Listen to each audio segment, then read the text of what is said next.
Dame Dino, dans son EHPAD recluse, tenait entre ses griffes longues et jaunies un héritage colossal.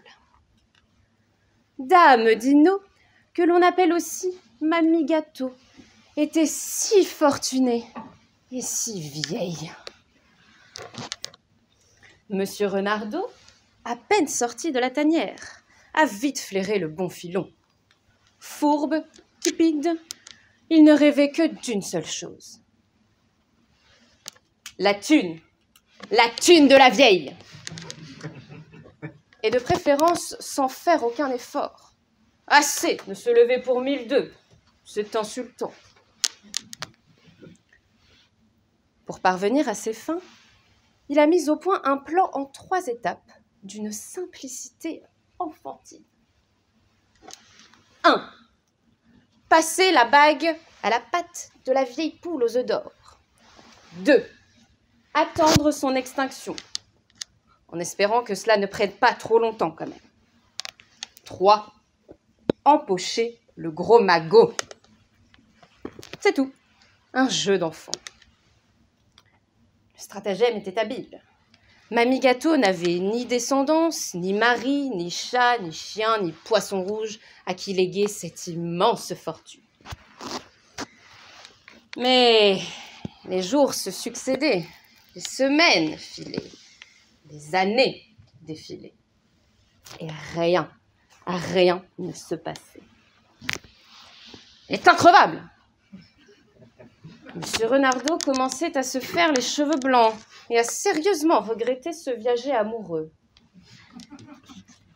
Jusqu'à ce soir-là.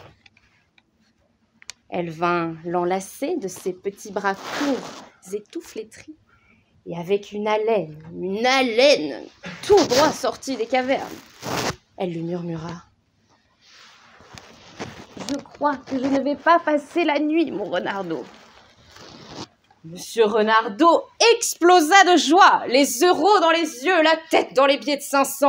Le début d'une nouvelle ère prospère était tout proche. Lui qui avait tant attendu ce moment. Et quand il se réveilla, le dinosaure était toujours là. Monsieur Renardeau était consterné par l'échec de sa ruse. Il se dit qu'il devait prendre un petit moment pour prendre du recul sur cet échec. Il prit alors un instant pour regarder le monde qui l'entoure. Un coup d'œil à gauche, un coup d'œil à droite.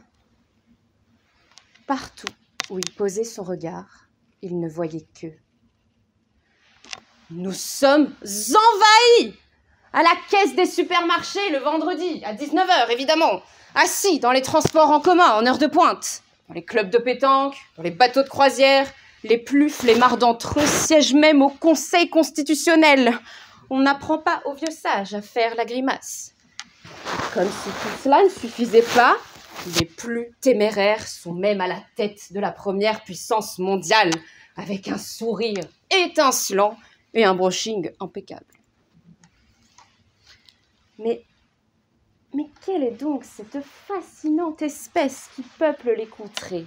Ces spécimens si âgés qu'on ne saurait trop les dater, aussi vieux qu'un continent, qui peine à mouvoir son vieux corps fripé, enveloppé par une peau parsemée de crevasses et d'escarres, qui ne voit pas à plus de 30 cm, et dont l'écume au coin des lèvres est plus aride que l'air jurassique. Ouf. Cette créature, qui n'utilise quotidiennement que 3 mots. Hein? Comment? Quoi? Mesdames et messieurs, vous avez le privilège, que dis-je, l'honneur de vivre en gérontocratie, le gouvernement des vieux, par les vieux, pour les vieux.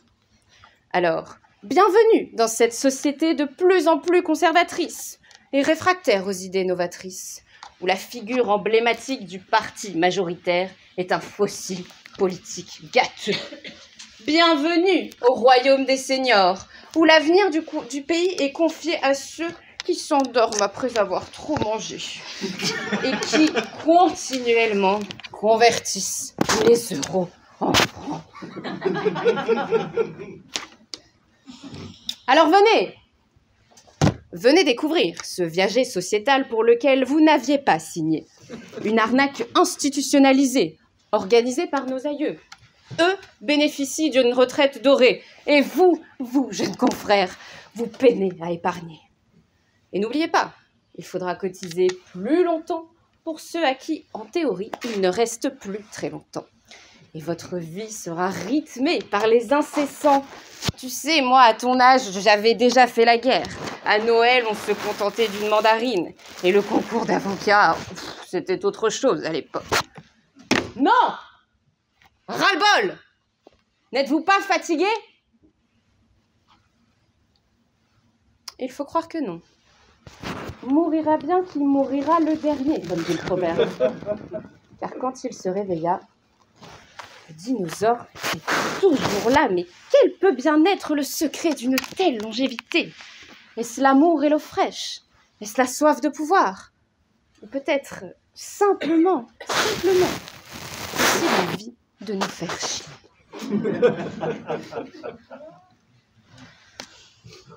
Alors j'entends d'ici les voix de nos plus vieux confrères présents dans la salle, et surtout la vôtre, Madame la Bâtonnière, nous dire que nous avons tout à gagner à cohabiter avec le club du 3e âge, ce club si sélect que vous ne pourriez peut-être jamais y entrer, chers confrères, ni vous, ni moi d'ailleurs. Regardez tout ce que nous avons à vous apporter. Légitimité, stabilité, sagesse, expérience. Vous savez ce qu'on dit, c'est dans les vieux pots que l'on fait la meilleure soupe. Et qui, sur cette terre, voudrait confier les rênes du pays à un oisillon tombé du nid qui n'a jamais travaillé de toute sa vie? Un peu de sérieux. Un peu de sérieux. Et malgré cela, Monsieur Renardeau n'est pas convaincu. Enfin, Monsieur Renardeau, vous, moi, personne n'est convaincu. Expérience, stabilité, vous dites? Foutaise, oui. Alors il ferma les yeux en rêvant à de jours meilleurs. Et quand il se réveilla, le dinosaure n'était plus là.